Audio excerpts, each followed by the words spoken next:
kraken, a beast so terrifying it was said to devour men and ships and whales, and so enormous it could be mistaken for an island. In assessing the merits of such tales, it's probably wise to keep in mind that old sailors saw that the only difference between a fairy tale and a sea story is a fairy tale begins once upon a time, and a sea story begins, this ain't no shit. Every fish that gets away grows with every telling of the tale. Nevertheless, there are giants in the ocean, and we now have video proof, as those of you that saw the Discovery Channel documentary are no doubt aware. I was one of the 3 scientists on this expedition that took place last summer off Japan. I'm the short one. The other 2 are Dr. Tsunemi Kubadera and Dr. Steve O'Shea. I owe my participation in this now historic event to TED. In 2010, there was a TED event called Mission Blue, held aboard the Lindblad Explorer in the Galapagos as part of the fulfillment of Sylvia Earle's TED Wish. I spoke about a new way of exploring the ocean, one that focuses on attracting animals instead of scaring them away. Mike Degree was also invited, and he spoke with great passion about his love of the ocean. And he also talked to me about applying my approach to something he's been involved with for a very long time, which is the hunt for the giant squid. It was Mike that got me invited to the Squid Summit, a gathering of squid experts at the Discovery Channel that summer during Shark Week. I gave a talk on unobtrusive viewing and optical luring of deep-sea squid, in which I emphasized the importance of using quiet, unobtrusive platforms for exploration. This came out of hundreds of dives I have made, farting around in the dark, using these platforms, and my impression that I saw more animals working from the submersible than I did with either of the remote-operated vehicles. But that could just be because the submersible has a wider field of view. But I also felt like I saw more animals working with the Tiburon and the Ventana, 2 vehicles with the same field of view, but different propulsion systems. So my suspicion was that it might have something to do with the amount of noise they made. So I set up a hydrophone on the bottom of the ocean, and I had each of these fly by at the same speed and distance and recorded the sound they made. The Johnson Sea Link, which you can probably just barely hear here, uses electric thrusters. Very, very quiet. The Tiburon also uses electric-powered thrusters.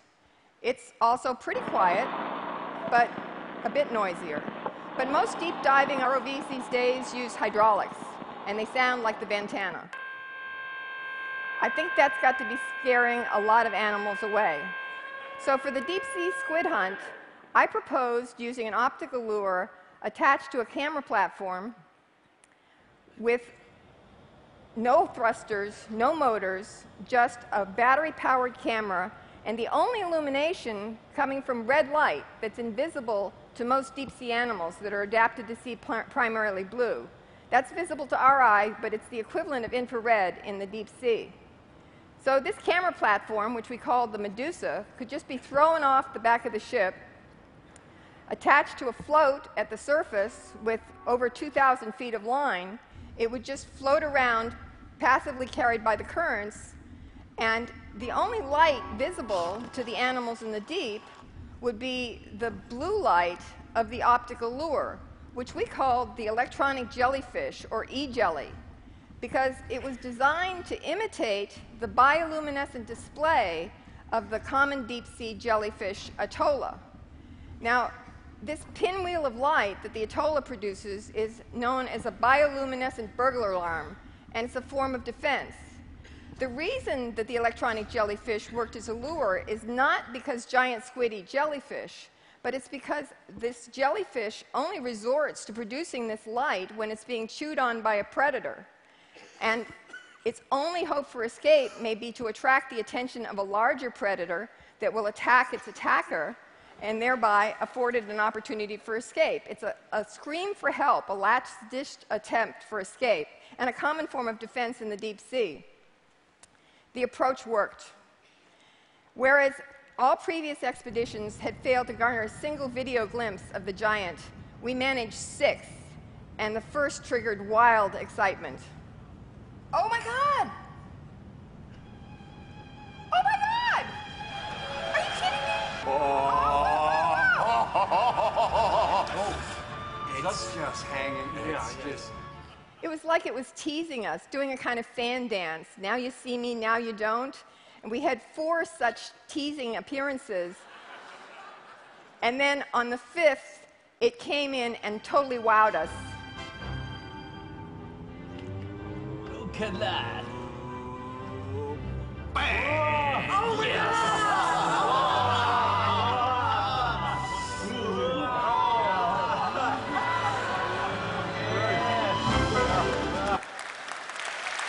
The full Monty. What really wowed me about that was the way it came in up over the E-jelly and then attacked the enormous thing next to it, which I think it mistook for the predator on the E-jelly. But even more incredible was the footage shot from the Triton submersible. What was not mentioned in the Discovery documentary was that the bait squid that Dr. Kubadera used, a 1-meter-long diamondback squid, had a light attached to it, a squid jig of the type that longline fishermen use. And I think it was this light that brought the giant in. Now, what you're seeing is the intensified camera's view under red light. And that's all Dr. Kubadera could see when the giant comes in here. And then he got so excited, he turned on his flashlight because he wanted to see better. And the giant didn't run away, so he risked turning on the white lights on the submersible, bringing a creature of legend from the misty history into high-resolution video. It was absolutely breathtaking. And had this animal had its feeding tentacles intact and fully extended, it would have been as tall as a 2-story house. How could something that big live in our ocean and yet remain unfilmed until now? We've only explored about 5% of our ocean. There are great discoveries yet to be made down there. Fantastic creatures representing millions of years of evolution and possibly bioactive compounds that could benefit us in ways that we can't even yet imagine. Yet we have spent only a tiny fraction of the money on ocean exploration that we've spent on space exploration. We need a NASA-like organization for ocean exploration because we need to be exploring and protecting our life support systems here on Earth. We need... Thank you. Exploration is the engine that drives innovation. Innovation drives economic growth. So let's all go exploring, but let's do it in a way that doesn't scare the animals away, or as Mike Degree once said, if you want to get away from it all and see something you've never seen, or have an excellent chance of seeing something that no one's ever seen, get in a sub. He should have been with us for this adventure. We miss him.